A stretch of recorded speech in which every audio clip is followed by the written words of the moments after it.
মুক্তিযোদ্ধা বনাম রাজাকার এরকম অবস্থায়ও একটা উত্তপ্ত আলোচনা হচ্ছে, এবং সেটি একদম আইনমন্ত্রী থেকে তথ্যমন্ত্রী, মুক্তিযোদ্ধা ফজলুর রহমান থেকে আন্দালিব রহমান পার্থ। ধন সম্পত্তি যেভাবে ম্যাসাকার হয়েছে, কত লোক বীরঙ্গনা হয়েছে, এটা কিন্তু তার সাথে অন্য কোন এই ভূখণ্ডের কোন আন্দোলনের তুলনা হয় না। পরে তিনি বলছেন মুক্তিযুদ্ধ যদি প্রশান্ত মহাসাগর হয় এটা হচ্ছে ডোবা, মুক্তিযুদ্ধ যদি হিমালয় হয় এই গণ অভ্যুত্থান বা 5ই আগস্টের যে ঘটনা প্রবাহ সেটি হচ্ছে পিলার, হিমালয়ের সাথে পিলার। তো এখন কি আসলে আমার প্রশ্নটা এটা, হিমালয়ের থেকে পিলার উঁচু হয়ে গেছে? আপনি বলেন গণতন্ত্রের পথযাত্রা যদি শুরু করতে চান, সেখানে তো গোপন রাজনীতি চলে না। গোপন মানে আন্ডারগ্রাউন্ড, গোপন মানে তো ধরেন আনসারুল্লাহ বাংলা টিম, গোপন মানে হচ্ছে হরকাতুল জেহাদ। বিএনপির ভিতরে কমপক্ষে 20 ভাগ গুপ্ত জামাত আছে, আওয়ামী লীগের ভিতরে ছিল। আপনি দেখেন ডাকসুতে সাদেক কায়েম পোস্টধারী ছাত্রলীগের নেতা ছিল। গুপ্ত যদি একটা কৌশল হয়, এই কৌশলটা কি অপরাধ? মানে কিভাবে, কেন অপরাধ? না, বলে আনসারুল্লাহ বাংলা টিমকে রাজনীতি করতে দেন, হরকাতুল জেহাদকে রাজনীতি করতে দেন। আমাদের তারা শুধু গুপ্ত নাকি তারা আসলে এক্সট্রিমিস্ট? তাদের অপরাধ তো তারা এক্সট্রিমিস্ট। না, জঙ্গি যে গুপ্ত সে তো জঙ্গিগিরি করতে পারে, সে ভিন্ন কায়দায় করে। আপনি বলছেন আওয়ামী লীগে অনেকেই গুপ্ত ছিল, আপনি অনেকে নামও বলছেন কারণ তারা এখন প্রকাশ্যে এসেছে, সাদিক কায়েমদের কথা বলছেন বা আরো যাদের। বিএনপিতে কারা আছে সেটি আপনি আগেও আমার সাথেও বলেছেন, বিভিন্ন অনুষ্ঠানেও বলছেন, তাদের চেহারা কেন উন্মোচন করছেন না? গুপ্ত আমরা চাই যে যার যার দল সে গুপ্ত বের করুক, যেটা চিহ্নিত গুপ্ত। এখন গুপ্তদেরকে চেনা যায়, প্রকাশ্যেই তো তারা তাদের সাথে ছিল। এবং এই প্রশ্নটার সাথে সাথে জুড়ে দেই যে ধরেন যখন ছিল মানে একসাথে ছিল, বিএনপি জামাত জোট করেছে, বিএনপি জামাত ভাই ভাই ছিল, এই যে আওয়ামী লীগের ভোট একটা পেলো, মানে বিএনপি পেলো যেই রকম একটা সমীকরণেই হোক না কেন, আওয়ামী লীগের ভোট পেয়ে বিএনপি মানে এত ভালো একটা ফলাফল করলো, 2/3 মেজরিটি আসলো, যে যার মধ্যে আওয়ামী লীগের ভোটও আছে বলে আপনি স্পষ্ট করছেন। তাহলে এসেই আবার আওয়ামী লীগের রাজনীতিটাকে, নিষিদ্ধটাকে পাকাপোক্ত করে দিল। এটি কি মানে এটা আসলে কেমন হলো? দেখেন, এটার একটা আমার ব্যাখ্যা আছে, নিজস্ব ব্যাখ্যা। ধরেন আওয়ামী লীগকে নিষিদ্ধ রেখে সন্ত্রাস বিরোধী আইন পাশ করেছে, এটা ইউনূস সরকার অধ্যাদেশ জারি করেছে, ইউনূস এটা পাশ করেছে। এটার দুটো হতে পারে। এখন আপনি দেখেন, আপনি বলেছেন হয়তো বিএনপির ভিতরে বসসা হচ্ছে, তর্ক হচ্ছে, এটা মানলাম, কিন্তু তারা তো সংসদে বয়কট করছে, কিন্তু বাইরে যাচ্ছে, শান্তিপূর্ণ ভাবে মিছিল করছে। ধরেন আইন শৃঙ্খলা পরিস্থিতির অবনতি ঘটবে, এই আইন যে তাদের উপরে প্রয়োগ হবে না এটা নিশ্চয়তা কি বলেন? আবার আওয়ামী লীগ 10 বছর, 15 বছর, 20 বছর, 100 বছর পরে ফিরে আসবে, তারপরে বিএনপি যে নিষিদ্ধ হবে না এটা নিশ্চয়তা কি? এটা একটা ওপেন এন্ডেড আইন। ঠিক এই কথা আপনি যেটা বলছেন, আপনি যেটা বলছেন যে এই জিনিসটা তাদের উপরই অ্যাপ্লাই হবে না এটা নিশ্চয়তা কি, এই কথাটাই বলেছিলেন গয়েশ্বর চন্দ্র রায় যখন ছাত্রলীগকে নিষিদ্ধ করা হলো। হ্যাঁ, না, এই জন্য আমি বলছি যে গণতান্ত্রিক রাজনীতিতে একটি দল, যেটা বিএনপি আগেও বলেছে যে একটা গণতান্ত্রিক রাজনীতিতে একটি দল আর একটি দলের কে নিষিদ্ধ চাইতে পারে না। যেমন 1974 সালের স্পেশাল পাওয়ার অ্যাক্ট এখনো বলবৎ আছে, কিন্তু 5ই আগস্টের পরে মোস্তাক যখন ক্ষমতায় নিল তখন জেলখানা ভরে গেল, তার 80% স্পেশাল পাওয়ার অ্যাক্টে কিন্তু গ্রেপ্তার হয়, এবং আওয়ামী লীগের লোক, আওয়ামী লীগের আইনে আওয়ামী লীগের লোক গ্রেপ্তার হয়। এবং স্পেশাল পাওয়ার অ্যাক্টটা এমনই যে ডিটেনশন, এটা কোর্টও সেই মামলা হিয়ারিং করে দিবে না যতদিন সরকার এসে সন্দেহ করলে যাকে গ্রেপ্তার করবে স্পেশাল পাওয়ার অ্যাক্টে, সে আর জেলখানা থেকে বেরোতে পারবে না, আটক থেকে বেরোতে পারবে না। সুতরাং এই আইন কার উপরে প্রয়োগ হবে, কখন কিভাবে প্রয়োগ হবে বলা মুশকিল। এটা একটা ওপেন এন্ডেড আইন। এই আইনটা আমি বলি কালো আইন। যারা বিরোধী মানে গুড বুকে থাকবে না তাদের উপর অ্যাপ্লাই হবে, ব্যাপারটা এরকমই তো নাকি? হ্যাঁ, ব্যাপার তো তাই হবে, ব্যাপার তাই হবে। কারণ আমি তো দেখেছি যে আওয়ামী লীগের কিছু বাইরে যারা নেতারা আছে তারা তো বিএনপি সম্পর্কে বলছে, এটা আওয়ামী লীগের লোকরা পছন্দ করে নাই, কিন্তু বিএনপির যারা নেতা যারা বাইরে আছে, ধরেন টাকা পয়সা, অনেক টাকা পয়সার মালিক হয়েছে, তারা তো এখন নেই, তারা তো এখন নেতৃত্ব দিচ্ছে না। এখন সাধারণ যে আওয়ামী লীগের সমর্থক তারা দেশে আছে, তারা অর্গানাইজ হতে পারছে না। তো আমি এই জন্য বলছিলাম যে ধরেন শিরিন শারমিন স্পিকার, তিনি তো সেনানিবাসে আটক ছিলেন, তিনি যেদিন গ্রেপ্তার হলেন সেদিনই কিন্তু আমি বলেছি, তিনি জামিন পাওয়ার আগে, জেলখানা যাওয়ার আগেই বলেছি, সম্ভবত যে ক্লিন ইমেজের লোক দিয়ে যে আওয়ামী লীগ অর্গানাইজ হতে পারে। আমার মনে হয় শিরিন শারমিন তার একজন হতে পারে। তার বাবা, তার নিজস্ব ব্যাকগ্রাউন্ড, তার রেজাল্ট সব মিলে সে একজন নির্দোষ ব্যক্তি। তার বিরুদ্ধে খুনের মামলা দিল, ঠিকই তাকে কোর্ট জেলখানায় পাঠালো এবং পরের দিন জেল হয়ে গেল, জামিনে বেরিয়ে আছে। এখন সে বাইরে আছে, সে মুক্ত, সে মুক্ত। তা এখন সে যদি, কিন্তু সমস্যা একটাই, যে আওয়ামী লীগ যদি শেখ হাসিনা দেশে ফেরে তাহলে কিন্তু অভ্যুত্থানের সকল শক্তি এক হয়ে যাবে। তার দ্বারা সম্ভব না, তাকে বিকল্প চিন্তা করতে হবে। আবার তার সমর্থন ছাড়া, তার এজাজত ছাড়া যদি কোনো নেতা যদি ক্লিন বেরোতে হয়, তার দ্বারা কিন্তু আওয়ামী লীগ সংগঠিত হবে না। আবার এও ঠিক, সরকারের পক্ষ থেকে মোটামুটি ভাবে আপনি খেয়াল করে দেখেন, আওয়ামী লীগ যখন আপনার শেখ হাসিনা এসে প্রধানমন্ত্রী হলো, প্রেসিডেন্ট হলো, তখন কিন্তু জিয়াউর রহমান কিন্তু খুব একটা ডিস্টার্ব করে নাই, অর্থাৎ জোহরা তাজউদ্দিন থেকে ডিস্টার্ব করে নাই। আওয়ামী লীগ আস্তে আস্তে অর্গানাইজ হয়েছে। যদি এখন যদি এরকম পরিস্থিতি হয় এবং সেখানে যদি শেখ হাসিনার সমর্থন থাকে, আমার ধারণা একটু দুর্বল নেতৃত্ব হলেও আওয়ামী লীগ সংগঠিত হবে। কারণ সব সমর্থক বাংলাদেশে আছে এবং তারা আওয়ামী লীগ হয়েই আছে এবং আওয়ামী লীগের কিন্তু সমর্থক আপনি আওয়ামী লীগের কথা বলছেন যে মানে শিরিন শারমিন চৌধুরী, কিন্তু আওয়ামী লীগের লোকজনের কাছ থেকে যেই কথা বোঝা যায় বা শোনা যায়, তারা যারা কথা বলেন, আমার অনুষ্ঠানে কথা বলেন, তারা বলেন যে মানে আমাদের দেশে যে পরিবার ভিত্তিক রাজনীতির কালচার, যে বঙ্গবন্ধু শেখ মুজিবুর রহমানের পরে শেখ হাসিনা, তারপরে তার পরিবার থেকে কেউ, বা শহীদ প্রেসিডেন্ট জিয়াউর রহমানের পরে খালেদা জিয়া, তারপর তারেক রহমান, তারপরে জাইমা রহমানের মানে লাইনও দেখা যাচ্ছে যে ঠিক তারপরে জাইমা রহমান। ফলে এই পরিবার প্রথার বাইরে আসলে গেলে রাজনীতিটা তাদের মধ্যেও ঠিক চলবে না, আওয়ামী লীগের ক্ষেত্রেও বলেন। তো হুট করে এখন শিরিন শারমিন চৌধুরীকে তারা মেনে নেবে দলের, আপনার তাই মনে হয়? না, না, আমার মনে হয় যে শেখ হাসিনা যদি মনে করে, শেখ হাসিনা, আমি শুনেছি, এটা আমার কাছে প্রমাণ নেই, ভারতের পক্ষ থেকেও চেষ্টা করা হচ্ছে যে শেখ হাসিনা নয়, বিকল্প শেখ হাসিনার পরিবারের লোকও নয়, বাইরের থেকে আওয়ামী লীগকে অর্গানাইজ করে, পরেরটা পরে দেখেন। কিন্তু শেখ হাসিনা এটাতে রাজি হচ্ছেন না। তিনি তার পরিবারের কোন সদস্য দিয়েই আওয়ামী লীগ করতে পারতে চান, কিন্তু এই মুহূর্তে কোন পরিবারের লোক দিলেও এখন ফিজিবিলিটি সেই অবস্থায় নাই আওয়ামী লীগ অর্গানাইজ হয়। কিন্তু ক্লিন ইমেজের যদি থার্ড কাউকে, পরিবারের বাইরে থার্ড কাউকে দিয়ে করা হয় এবং শেখ হাসিনার যদি সেখানে সমর্থন থাকে, তাহলে কিন্তু আওয়ামী লীগ সংগঠিত হতে পারে। এই যে ফিজিবিলিটি নাই আপনি বলছেন, এটা নাই কেন? মানে এখানে যারা অ্যাক্টিভ রাজনৈতিক দলগুলো আছে বা সরকার, তারা দেবে না করতে, এরকম নাকি? আপনার কি মনে হয় জনগণ নেবে না এই কারণে?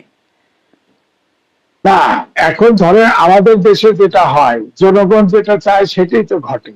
রাজনৈতিক দল, রাজনৈতিক দল যেটা চায় সেটা, ধরেন এই যে তত্ত্বাবধায়ক সরকার বিএনপির বিরুদ্ধে জামায়াত এবং আওয়ামী লীগ মিলে আন্দোলন করলো, তখন কি বাংলাদেশের 18 কোটি লোক ছিল? তখন তো 12 কোটি লোক ছিল। 12 কোটি লোক ছিল আন্দোলন, ছিল না তো। শুধু আওয়ামী লীগের অ্যাক্টিভিস্ট এবং জামাতের সমর্থক অ্যাক্টিভিস্ট ছিল, তাতেই কিন্তু উল্টে গেল। কারণ দেশ আন্দোলনটা অসহনীয় করে ফেলা হলো, সরকার চালানো সম্ভব ছিল না। তখন ওই যে স্ন্যাপ নির্বাচন দিয়ে আপনার তত্ত্বাবধায়ক সরকার আনা হলো, সেটা ঠিক। কিন্তু এখন যদি ধরেন শেখ হাসিনা বা সজীবদের জয় বা পুতুলকে দেওয়া হয়, কথার কথা, যে একই পরিবারের দেওয়া হয়, তাহলে কিন্তু সেটা সাস্টেনেবল হবে না। কারণ আপনার সজীব ভুইয়ার একটা কথা আপনি স্মরণ করে দেখেন, যে সে বলছিল যে ডিপ স্টেট আমাদের ফাংশন করেছে, তারা বলেছে 29 সাল পর্যন্ত ডিপ স্টেট আমাদেরকে ক্ষমতায় থাকার পরিকল্পনা দিয়েছিল। সুতরাং এখনো যে ডিপ স্টেট কাজ করছে না এমন তো নিশ্চয়তা নাই। আপনি আমাদের দেশের রাজনীতি, আপনি আমেরিকায় আছেন, এখন আমি বলবো রাজনীতিতে, এখন আমি বলবো যে আমি লিখেছিও যে ইলেকশনের আগে এবং পরে এখন ডিপ স্টেট এখনো সক্রিয় আছে, এখন এক এক করে বেরোচ্ছে। এই ডিপ স্টেট কি আওয়ামী বিরোধী ডিপ স্টেট? না, এই মুহূর্তে ফিজিবিলিটি ডিপ স্টেট এখন যেটা চায়, আগে -2 থিওরি ছিল, তো -2 থিওরি এখন -4 হয়ে যাবে, প্রয়োজন -5 হবে। অর্থাৎ সোজা কথা, দুই পরিবারের বাইরে চলে যাওয়ার একটা ডিপ স্টেটের একটা পরিকল্পনা আছে বলে আমার অনুমান। সুতরাং সেই পরিকল্পনা সমস্যাটা কি হচ্ছে? না, সমস্যা কিন্তু হচ্ছে না। আমাদের দেশে পরিবারতন্ত্র থাকে, তবে সব দেশে, গণতান্ত্রিক দেশে পরিবার কিন্তু সবসময় আছে। যে আপনার ধরেন ছোট, আপনার আমেরিকাতেও ছিল ছেলে, আহ, ছেলের বাবা ছিল, হ্যাঁ, তো সেটা ছিল। এটা কিন্তু আমাদের দেশে একে ম্যাথমেটিক্যালি পরিবার থেকে হয়, যে পরিবারের বাইরে হয় যাবে না। যেমন আওয়ামী লীগ যখন আপনার ভেঙে গেল, কয়েক টুকরা হয়ে গেল, তখন ডক্টর কামাল হোসেন তারা খবর দিয়ে শেখ হাসিনাকে নিয়ে আসলো।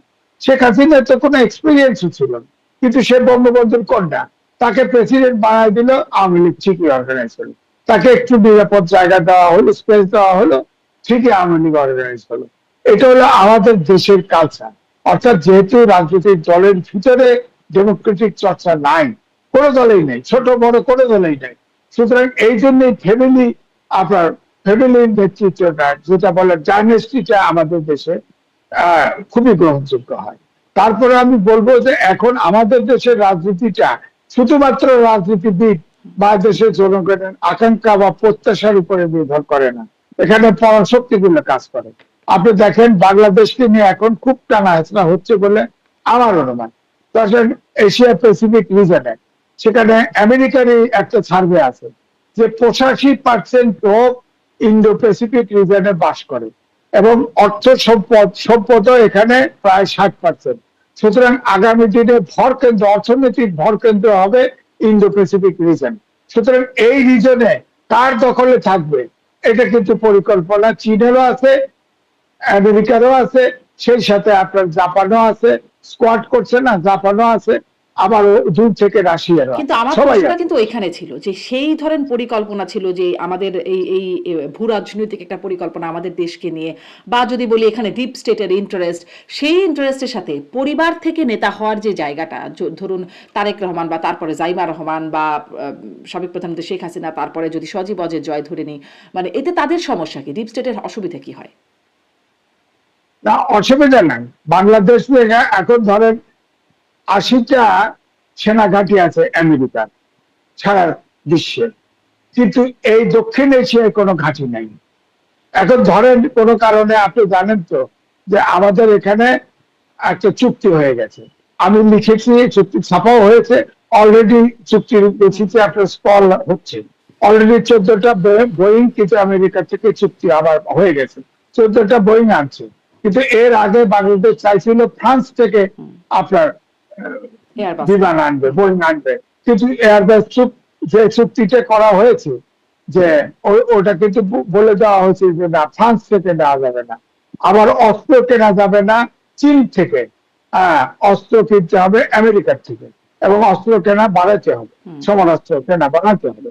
2, যে গার্মেন্ট যত এক্সপোর্ট, আমাদের 80% এক্সপোর্ট, এক্সপোর্ট তারা বলছে যে এক্সপোর্ট ইন্ডিয়াতে আমেরিকাতে করা যাবে, তবে তুলা এবং সুতা এগুলা আমাদের এখান থেকে নিতে হবে, আমেরিকা থেকে নিতে হবে। কিন্তু আমরা তো সুতা নেই, আমরা আনি চীন থেকে, আনি দক্ষিণ আমেরিকা থেকে, আনি কাছাকাছি দেশ থেকে, আনি, খরচ কম, তা আমাদের তো হবে না। তারপরে ধরুন মেধাস্বত্ব, আপনি দেখেন মেধাস্বত্ব আইন দিয়ে আমাদের দেশের সকল আপনার যত ফার্মা আছে এটা চলে। ওষুধই তাকে এখন বলা হচ্ছে যে তারা মেধাস্বত্ব প্রয়োগ করবে, অর্থাৎ তাদের মেধাস্বত্ব ব্যবহার করলে, যেটা আপনি জানেন যে জেনারিক নেম, জেনারিক ওষুধের জেনারিক নেম ব্যবহার করতে পারবে না বাংলাদেশ, কোন কোন ওষুধ কোম্পানি ব্যবহার করতে পারবে না। তাই তো ওষুধ অনেক ফ্যাক্টরি বন্ধ হয়ে যাবে, সে ওষুধ তো কিনবে না। জেনারিক নেম ব্যবহার না করলে তো ওষুধ বিক্রি কমে যাবে, দামও বেড়ে যাবে, অনেক দাম বেড়ে যাবে, তার জেনারিক নামের কারণে তাদেরকে তো ট্যাক্স দিতে হবে। সুতরাং এরকম অনেক চুক্তিতে হয়েছে, যে চুক্তিতে আমি তার নাম দিছি, আমি ওই হেডিংটাই ছাপা হয়েছে যে বাণিজ্য চুক্তি, মার্কিন বাণিজ্য চুক্তি ফাঁদে বাংলাদেশ, আমি বলেছি। যতগুলো চুক্তি যা হয়েছে, এটা বাংলাদেশকে একদম অনুগত করার জনাব এমনি আজিজ, প্রচেষ্টা। আপনার এই এই- অবস্থানটা স্পষ্ট, আপনার সেই লেখা বলি বা আপনার এখনকার বক্তব্য বলি, আপনার অবস্থানটা স্পষ্ট। আপনার মতোই বলছেন আরো অনেক বিশ্লেষক, তারাও বলছেন যে অনেক দেখাচ্ছেন যে কোথায় কোথায় আসলে চুক্তিটা আমাদের জন্য ক্ষতিকর বা আমেরিকার জন্য একপেশেভাবে লাভজনক। বিশ্লেষকরা, আপনারা বলছেন, বিশ্লেষক যারা আছেন, অর্থনীতিবিদরা সবাই বলছেন, কিন্তু দেখুন সংসদে এটা নিয়ে কথা হচ্ছে না। রুমিন ফারহানা সেদিন একটু বলতে শুরু করলেন, ওনাকে আসলে ওটা হয়তো বিধির বাইরে ছিল বলে সেদিনের জন্য ওটা আলোচনাটা হয় নাই। মানে সংসদে কেউ, না সরকারি দল না বিরোধী দল, কেউ আলোচনা করছে না। ডক্টর ইউনূস আমি নির্বাচনের 3 দিন আগে করে গেল, সবাই তখনও চুপ, এখনো চুপ, কেন এটা? না, ওটা আমি লিখে দিচ্ছি যে এই সংসদে সরকারি দল এবং বিরোধী দল কেউ এই চুক্তি নিয়ে কেউ কোনো কথা বলবে না, এটা আমি লিখে দিচ্ছি। কিন্তু এর চাইতে যেটুকু জানি সেটুকু এখনো আমি অনিয়ারে বলতে পারবো না, তাহলে আমি গায়েব হয়ে যেতে পারি। সুতরাং আমি বলবো না কোথায় চুক্তি স্বাক্ষর হয়েছে, কে কে উপস্থিত ছিল, সে খবর আমার কাছে। এখন কে সুতরাং আপনাকে এই গায়েব চুক্তি করবে? মানে আগে না হয় শেখ হাসিনা বলে ঘুমের একটা কালচার ছিল, এখন আপনাকে কে গায়েব করবে? যে কেউ গায়েব করতে পারে, সরকারের তো একই ক্যারেক্টার, গায়েব করতে পারে। অথবা আমি এমন বিরাট বাদন হব যে আমি সমাজে টিকে থাকাই মুশকিল হবে। আপনার মতো আমেরিকায় চলে যাওয়ার তো পয়সা নেই, আমি কি করব বলেন? আমার তো উপায় নেই। সুতরাং আমি এখনো ছাড় দিচ্ছি, আমি বলবো, সবই বলবো। আপনার এখানেই বলেছেন যে কোথায় কোন চুক্তি স্বাক্ষর হয়েছে, গভীর রাতে সেখানে কে কে উপস্থিত ছিল। আমি এইটাই বলি যে ইউনূস সাহেবও সেখানে উপস্থিত ছিল, শুধু এইটুকু বললাম। ইউনূস সাহেব উপস্থিত ছিল এবং 5 স্টার একটা হোটেলে স্বাক্ষর হয়েছে এবং গভীর রাতে সেটা স্বাক্ষর হয়েছে। হ্যাঁ, সুতরাং এখন কেউ কথা বলার এবং স্কোপ নাই। এবং ডক্টর খলিল যেটি বলেছেন সেটাই কি ঠিক, যে প্রধান মানে প্রধান দুই দলের প্রধান নেতাদের সাথে কথা বলেই আলোচনা করেই চুক্তি সই হয়েছে? কারণ কেন দেখেন জিজ্ঞাসা সেখানে করছি, কথাটা ঠিক কেন এটা আপনাকে জিজ্ঞাসা করছি, কারণ হচ্ছে যে জামাতের আমির ফেসবুকে পরবর্তীতে লিখছেন যে না, তাদের সাথে নাকি কোনোই আলোচনা হয় না। মানে কেউ একজন মিথ্যা বলছেন, যদি তাদের দুজনের কথা ধরি তাহলে একজন কেউ মিথ্যা বলছেন। না, এটা তো মিথ্যা বলছে। তিনি যদি এটা সত্যই হয়, যে ওটা যদি সত্য হয় সংসদে উত্থাপন করেন না কেন? উনি তো বিরোধী দল, ওনার তো কোনো ইয়ে নাই, উনি বলেন না কেন যে এই যে গোলামী চুক্তি করা হলো, গোপন চুক্তি করা হলো, আনডিসক্লোজ চুক্তি করা হলো, আমরা এইভাবে ক্ষতিগ্রস্ত, বাণিজ্যিক চুক্তির নামে এইভাবে ক্ষতিগ্রস্ত হবে, কই উত্থাপন করলো না তো? সরকারি দলও করলো না, বিরোধী দলও করলো না। সুতরাং এখানে তো ডাল মে কুচ কালা হয়। আপনি বলেন, এটা বুঝে নেন যে আমার মনে হয় যে ওই জায়গায় তারা জানে, সবাই জানে। এবং এটা যেটা বলেছে যে গোপন চুক্তি নয়, যেটা আপনার ফরেন মিনিস্টার বলেছে, এটাও সত্য না। কারণ গোপনে চুক্তি গোপনে হয় নাই। আমি এইটুকু বলছি যে গোপনে চুক্তি হয় নাই, শুধু ইউনূস একা চুক্তি করে নাই। এবং এই ফরেন মিনিস্টার তিনি উপস্থিত ছিলেন, তিনিও জানেন। এবং তিনি যেটা বলছেন সব ওপেন করে দেওয়া হয়েছে, এটাও ঠিক করেনি। আমি সেটাও লিখে দিছি, সেটাও ঠিক ওপেন বলেন। তো না এখন হলো বা নির্বাচনের পরে এসে ওপেন হলো আমরা জানি, কিন্তু যখন চুক্তিটা হচ্ছিল তখন তো এনডিএ এর অধীনে অনেক কিছু আমরা জানতে পারছিলাম না। মানে তখন তো আসলে গোপনই ছিল, তাই না? না না, গোপন ছিল, কিন্তু পরে আপনার হোয়াইট হাউস থেকে ওখানে আপনার গণমাধ্যমের আপনার ওয়েবসাইটে দিয়ে গেছে, ওই ওয়েবসাইট থেকে আমি পেয়েছি। হ্যাঁ। সেখানে পুরা চুক্তিটা আমার কাছে আছে, পুরাটাই আছে। সুতরাং এখন আমি লিখলে আমাকে ধরার উপায় নাই, চুক্তি যা আছে সব লিখে দিছি। তো এখন আমেরিকা তো বাংলাদেশের মতো না যে চুক্তি করবেন, গোলামি চুক্তি করবেন, এটা চুপ হয়ে থাকবে, কেউ দেখাতে পারবে না। কিন্তু ওখানে তো অ্যাকাউন্টেবিলিটি আছে, জবাবদিহিতা কিছু হলেও আছে। ওখানে তো ওয়েবসাইটে দিয়ে দিচ্ছে, ওয়েবসাইট থেকে বাংলাদেশে এসে গেছে। পত্রিকায় একটা ছোট পত্রিকাও ছাপা হয়েছে, পুরা চুক্তিটা ছাপা হয়েছে। কিন্তু ওটা চুক্তিটা যদি আপনি আলাদা, আমি সেলিয়েন্ট ফিচার যেটা ইম্পর্টেন্ট সেই জিনিসগুলো তুলে ধরছি, সেকেন্ড ট্র্যাক দিতে গেলে 1 পৃষ্ঠা লাগবে। তো 1 পৃষ্ঠা জায়গা দিয়ে করতে পার বলেন, আর তাহলে 1 পৃষ্ঠা ধরেন ওইভাবে এত পড়েও। মানে আমাদের সংসদে দেখছি আমরা আসলে যেই বাহাস হচ্ছে কে মুক্তিযোদ্ধা কে রাজাকার, কার কি ভূমিকা ছিল, যেটার আসলে কথা হিসাবে নিঃসন্দেহে খুবই গুরুত্বপূর্ণ, ঐতিহাসিকভাবে খুবই গুরুত্বপূর্ণ, কিন্তু এটার ইফেক্ট কি, মানে এটা বলে কি হচ্ছে সেই প্রশ্নটা যেমন আসছে। অন্যদিকে এই যেগুলোতে কাজ হবার জায়গা, যে এই যে চুক্তি হয়ে যাচ্ছে, 60 দিনের মধ্যে বাতিল করার ক্লজ ছিল, 60 দিন চলে গেছে, এখনো কিছু আছে কিনা জানি না, সেই বিষয়ে কোনো আলোচনা না, একদম বেমালুম হচ্ছে না, মানে সবাই যেন এটা ভুলেই গেছে এই বিষয়ে কথা বলার কথা। রুমিন ফারহানা বললেও তাকে চুপ করিয়ে দেওয়া হলো, বিধি বহির্ভূত হিসাবে কথা বলতে পারলেন না। মানে গুরুত্বপূর্ণ বিষয়গুলো নিয়ে সংসদে মাথা ঘামানো হচ্ছে না। আমি দেখছিলাম টিআইবি কে রেফার করে বিভিন্ন পত্রিকা লেখে যে প্রতি মিনিটে সংসদে খরচ হয় 2,72,364 টাকা, মানে ব্যয়, পরিচালন ব্যয়। এত টাকা খরচ করে অকাজের কথা হচ্ছে কি সংসদে? আপনি যদি এখন আমি সংসদে কথা বলতাম, আমাকেও আপনি চুপ করে দিতেন, আপনি স্পিকার হলেন। এখন আমাকে চুপ করতে পারতেন, আমাকে খোঁচাচ্ছেন কথা বার করার জন্য, কিন্তু আমি ইনডাইরেক্টলি সব বলে দিয়েছি। তাহলে এই চুক্তি বাতিল হচ্ছে না, চুক্তি অলরেডি ডেট এক্সপায়ার হয়ে গেছে, বাতিল হচ্ছে না। আমরা এই দেশে নতুন করে যদি আন্দোলন সংগ্রাম না হয়, তাহলে এই চুক্তি বাতিল হবে না, এবং আমরা পুরোপুরি আমেরিকার বলয়ে ঢুকে পড়েছি। এখন এখন আমরা চীনের পক্ষে যাব না আমেরিকার পক্ষে থাকবো, এই প্রশ্নটা আসে গেছে। মাঝামাঝি থাকার যে আগে যে আমাদের পররাষ্ট্রনীতি ছিল, সবার সাথে বন্ধুত্ব, কারোর সাথে শত্রুতা নাই, এই চুক্তির ফলে সেই জায়গা নাই। হ্যাঁ, আমেরিকাও বেল্ট অ্যান্ড রোড ইনিশিয়েটিভ নিচ্ছে, সেখানেও বাংলাদেশকে চায়। আমেরিকা তো আমাদেরকে চাই, কারণ তার তো এই দক্ষিণ এশিয়াতে কোন স্ট্র্যাটেজিক জায়গা নাই। তারও হয়তো অনেক জায়গায় আপনি দেখেন তার 80টা দেশে বললাম তো সেনা ঘাঁটি আছে, দক্ষিণ এশিয়ার মধ্যে নাই। সেখানে যদি ধরেন আমাদের যদি আপনার সমুদ্র বেল্টে কোথাও ঘাঁটি করতে পারে, সমস্যা কি? সমস্যা কি? আমার এছাড়া আরো অনেক প্ল্যান আছে। কারণ আমি জানি, আমি আজ থেকে 15 বছর আগে এই চিটাগাং হিল ট্র্যাক থেকে শেরপুর পর্যন্ত পাহাড় দিয়ে হেঁটেছি এবং 6টা রিপোর্ট করেছি আমি। তখন আমি দেখেছি যে আমাদের হিল ট্র্যাক্সে বাঙালি ছেটেলার ছাড়া আর বাকি যারা আছে তার 98% খ্রিস্টান হয়ে গেছে, এবং ওই অঞ্চলটি ফাইনালি একটা প্ল্যান আছে যে একটা খ্রিস্টান রাষ্ট্র হয়, এই পরিকল্পনাও কিন্তু আছে। এখন আমরা ওটার ভিতরে এই কথা বলেই তো শেখ হাসিনা, মানে তিনি বললেন যে এইসব কথা বলেই তিনি বিরাগ ভাজন হলেন এবং এই কারণে ক্ষমতা থাকতে, তাহলে তো শেখ হাসিনা যে স্ট্যান্ড নিয়েছিলেন সেটাই তো টিকে যায় না। সেটা শেখ হাসিনা অনেক কথাই ঠিক করেছে, কিন্তু চুরি ধরেও তো বেসামাল করেছে, তার তো হিসেব বিকাশ নাই। সে গুড ম্যানেজার ছিল, এটা ঠিক, কিন্তু চুরিও তো করেছে। জানে যে মেট্রো রেল করেছে, ফ্লাইওভার করেছে, চুরিও করেছে।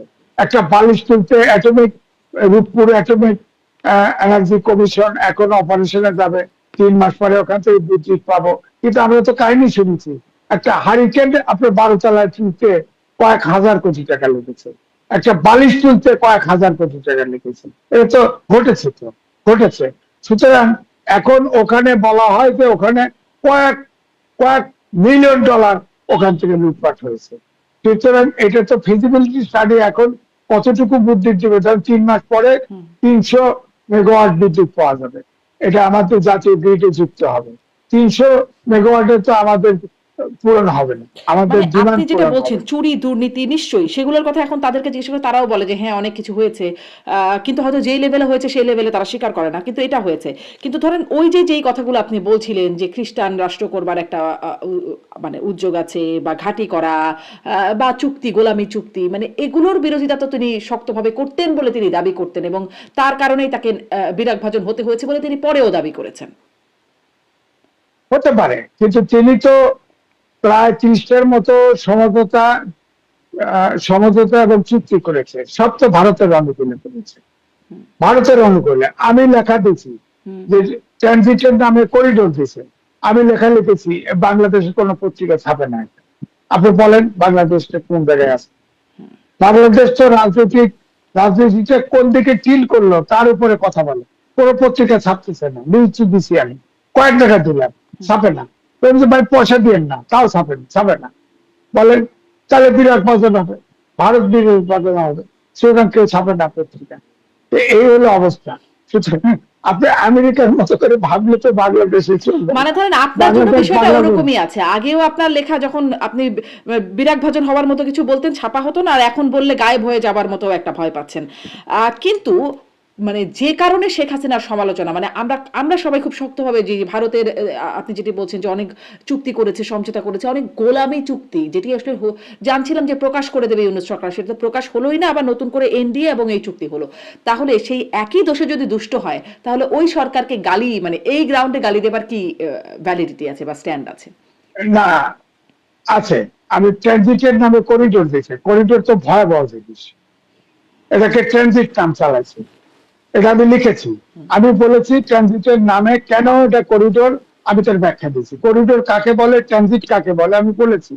কারণ হচ্ছে যে তারা আপনার কলকাতা থেকে আপনার ট্রেন যাবে, এই ট্রেন যাবে, যা 7 সিস্টারে গিয়ে আবার আমাদের ওই রুট দিয়ে ফেরত যাবে, এটাকে বলা হয় করিডোর। ধরেন করিডোরে আমাদের কোনো নিয়ন্ত্রণ নেই, এটা করিডোর। আমরা তিন বিঘা করিডোর পাই না, ওরকম করিডোর। ওখানে ভারতের জায়গা আমাদেরকে নির্দিষ্ট সময় করে দেয়, যায় আসে যায় আসে। তো এই করিডোর দিচ্ছে, তো সে এটা তো আমি তো মনে করবো যে এটা তো চুক্তি, গোলামী চুক্তি, সব ভয়াবহ, খারাপ খারাপ চুক্তি। একটা যে এলাকার একবার করিডোর দিল, এখন ধরেন 7 সিস্টারে সবসময় তো অনেকে স্বাধীনতা চায়, অনেকে আন্দোলন করে। এখন ধরেন ওই ট্রেন দিয়ে অস্ত্র শস্ত্র বয়ে নিয়ে চলে গেল, আপনি কি করবেন? আপনি চেক করারও অধিকার নেই। মানে আমার প্রশ্ন এখানে যে শেখ হাসিনা দেশ বিরোধী গোলামি চুক্তি করে গেছেন, তার জন্য তার একটা পরিণতিও বহন করতে হয়েছে, তার অনেক সমালোচনা আছে। এখনো যদি মানে সেটি ভারতের স্বার্থে, এখনো যদি আমেরিকার স্বার্থে গোলামি চুক্তি হয় এবং সেই বিষয়ে যদি চুপও থাকে সরকার এবং বিরোধী দল সবাই চুপও থাকে এবং ইউনূস সরকার করে টোরে চলে গেলেন, মানে পার্থক্যটা কি হলো? গোলাম তো গোলামই রয়ে গেল। পার্কে তো ধরেন 55 বছর দেশ স্বাধীন হয়েছে, অনেক সূচকে এগিয়েছে, রাজনৈতিক সূচকে তো আমরা পিছিয়েছি।